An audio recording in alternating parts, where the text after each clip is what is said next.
what's up mga amiga? Another day, another video. So kanang video nagsulat ita na mga amiga. Ruit sa hanay pangutanang angay natong tubagon. Hihana siya, ngano daw ang mga taong dautan o gulay relasyon sa Ginoo mao nay kasagarang dato.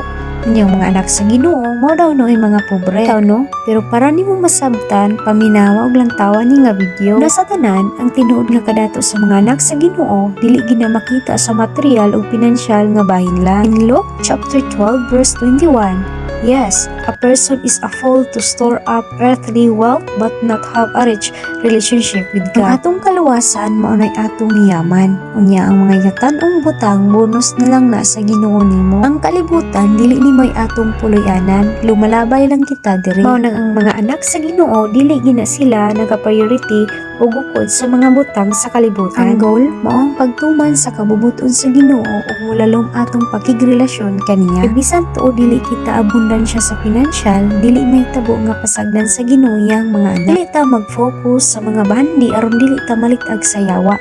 Kaya ang Ginoo mga amiga, nasayod na siyang daan unsay angayan para nato.